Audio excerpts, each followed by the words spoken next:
Arise Aurora proudly presents the podcast series Speak Up Girl, a podcast showcasing anonymous stories submitted by women who have dealt with or are still dealing with societal inequality and abuse. Today's story was submitted to us by an anonymous woman from Pakistan. What you're about to hear is a true story. Podcast produced and read by Tara Stemkovsky.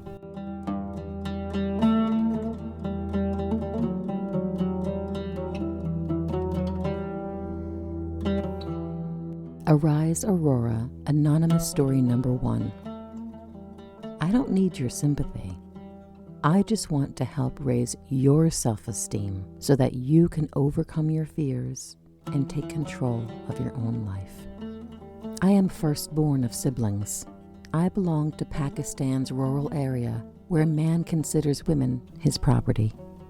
Patriarchal society does not allow women to voice their concerns or demand their rights. Women face violence on a day-to-day basis, and no one is brave enough to come forward to change the situation. There is no institute here to educate people about women's rights. It all began before my birth, when my mother got pregnant for the first time. Instead of being pampered, she was tortured by my father and his family as they urged her to give birth to a baby boy.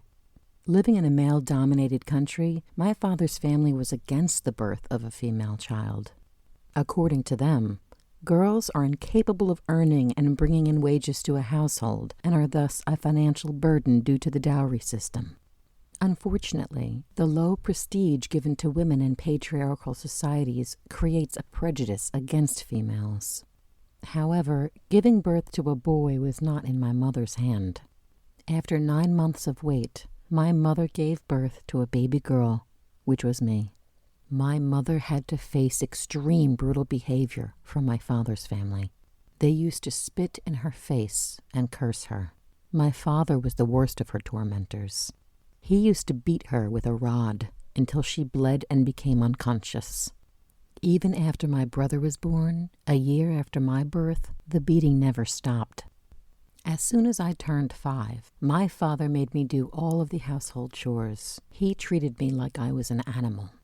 I was only allowed to eat leftovers, and I was not permitted to talk, laugh, or play with others.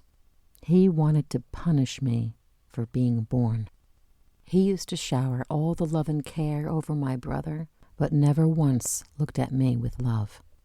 I was so hated by him that he used to push me to the ground whenever I accidentally got into his way.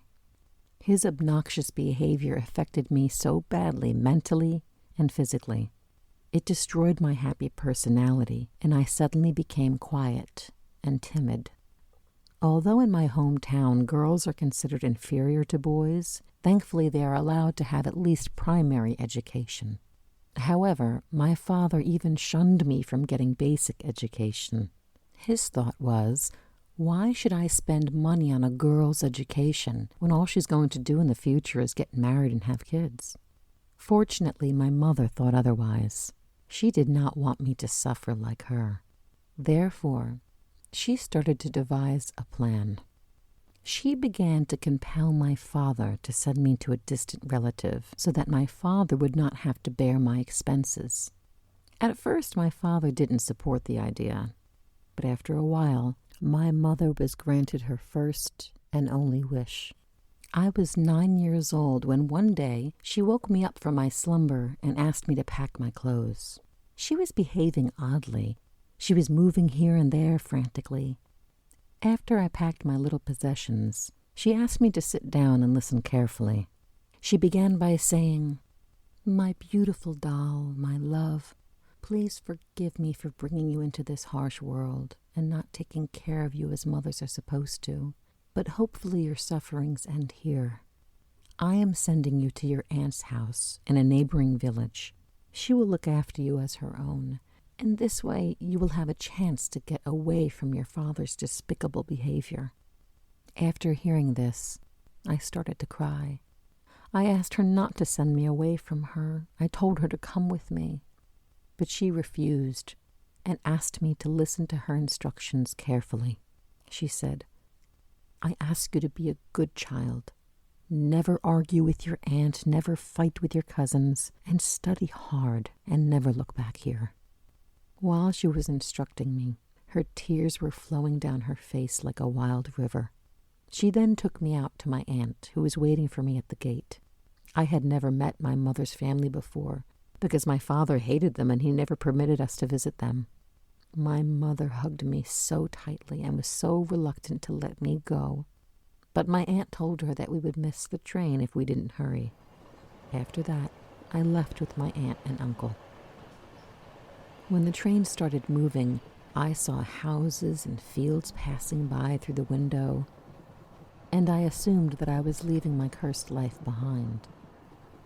Little did I know that this was not the end of my sufferings. After a long journey, my new guardians took me to my new abode and introduced me to their 3 children. 2 of them were boys, elder than me, and one was a girl, a bit younger than I was. She came to me and asked, "Do you have a sister?" I shook my head. Then she continued, "I don't have a sister either. Will you be my sister?" I was overcome with joy. I nodded, and she started jumping up and down, clapping excitedly, all while saying, "I got a sister, I got a sister." Her actions terrified me.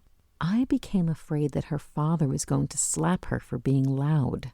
But what I saw flabbergasted me. Her father was smiling at her excitement. Soon I understood that they were not like my family. They all cared for each other and respected each other. To my good fortune, they treated women as human here. I started going to school with my cousin. She helped me a lot in learning so I could overcome the hurdles I was facing because of joining school so late. Occasionally, my aunt received news about my mother. My mother was doing okay, and she was happy for me. 5 years went by, and our primary education ended. We passed with good grades, but we both became upset to leave the school. My aunt felt our despair, and she hired a female teacher to come and teach us at home. For the next 2 years, while we were being tutored at home, my dear aunt also taught us stitching, cooking, and knitting. The week after my 16th birthday, my life got turned upside down. My father had sent my brother to bring me home. My aunt was not in favor of sending me back. However, my brother informed her that my mother was sick, and she needed me by her side. My aunt got really worried, and without further delay started to pack my things. She wanted to come with me, but my brother said my father would not allow her inside the home. The thought of facing my father terrified me. Seeing my mother again was the only silver lining that gave me the strength to board the train. When I entered inside the home, the first thing that I saw were the decorations. The house I had left behind was rustic and plain. This house I was coming back to was glowing with fairy lights. I went into my mother's room, and I found her there cradling a baby. The sight took me by surprise. She kept the baby on the bed, walked up to me, and hugged me so tightly. All the while, my eyes never left the baby. Thousands of thoughts entered my mind. My mother sensed my tensed behavior, and she whispered in my ear, "It's a boy." Only then could I breathe again. I hugged my mother and congratulated her. I was happy for her, but my happiness was short-lived. In that moment, my father bursted into the room, threw a dress at me, and ordered me to get dressed. When I looked down at the dress, I was in shock. It was a bridal dress. I looked up and my eyes met my father's eyes. They were looking back at me and just daring me to raise my voice against his actions, but I knew well. I knew that whatever effort I would make to stop this wedding would be pointless, because no one was going to stand up or rescue me. My mother just stood at my side, her eyes cast down, weeping. I went to my room, put on the red dress, came out and told my mother that I was ready. My mother started crying loudly. My brother walked in and asked me to come with him. I was taken into a room where my fathers and sisters were gathered. They asked me to follow their instructions. After an hour, the marriage officiant pronounced me married to a man I had never met or knew anything about. My father came back into the room and asked me to come with him. He took me to a man who was about my father's age. He introduced him to me as my new husband and asked me to be submissive to my husband's every demand, as he had paid very good money in return for my hand in marriage. I knew my father's insidious character knew no bounds, but even for him, this was a new low. He had uprooted my stable life and sold me to a man 18 years older than I was. I quietly left with my husband, who was my new owner now. My husband brought me to a big house, which was also decorated with fairy lights. While my surroundings were glowing around me, my soul was taken over by darkness. I entered the house and was taken into my husband's room. He came into the room a short while later. He was very drunk. He threw me on the bed and brutally fulfilled his sexual desires. The pain and sorrow I felt numbed me. Whenever I tried to move away from him, he slapped me hard in the face. I realized then that this brutality and abuse was just going to be another part of my life from now on. The next morning, he took me to his first wife and introduced me to her by saying, "Darling, I have bought you a present. This is your new servant. From now on, she will do all the household chores while you should take rest." During this time of habitual abuse and misery, I became pregnant. During my pregnancy, I prayed day and night for a miracle. I did not want to bring either a girl or a boy into this vicious world. I prayed for a miscarriage and my own death.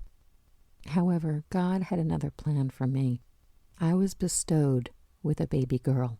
When the nurse gave me the news, my first thought was to kill my child with my own hands to save her from future torment. But when I saw her for the first time, I instantly fell in love with her. She was a pretty little thing. She was restless, and my heart was thudding in my chest. And as soon as I gave her my forefinger, she wrapped her tiny hand around my finger, and in that instant, we both became calm. I felt a divine connection.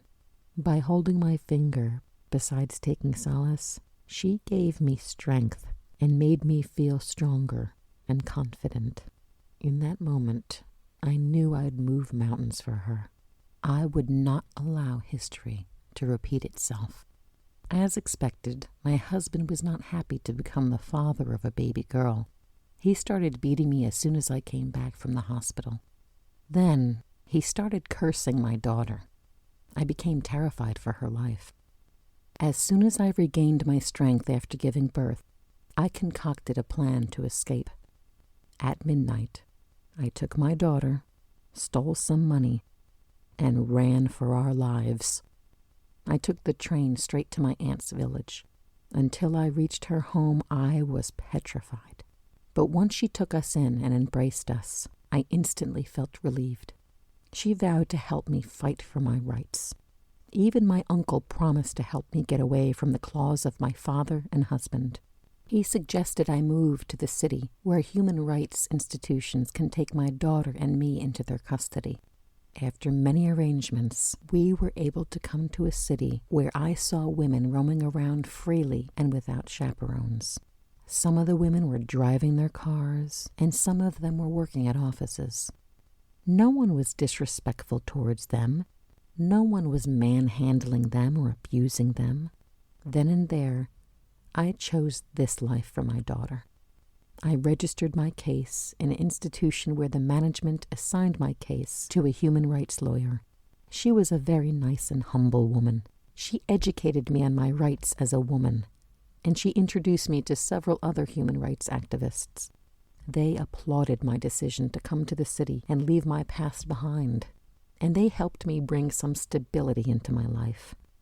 They found a temporary home for me and a job at a stitching factory.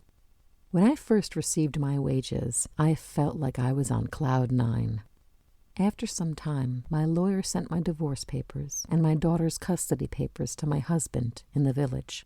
After a long wait and many, many battles, my husband unwillingly divorced me and happily gave the custody of my daughter to me. Gradually, we have become accustomed to city life. My employer found out about my education, and she started to involve me in office work. When my daughter turned 4 years old, I admitted her to a good school and tried my best to give her a secure and stable life. I also resumed my studies. It has now been 12 years since I first came to the city. I live a happy and safe life with my daughter here. She even helped me write this story in English, and we both cried as we wrote it together. I have now passed my secondary exams, and now I work as a manager at the same factory. I also work as a social activist.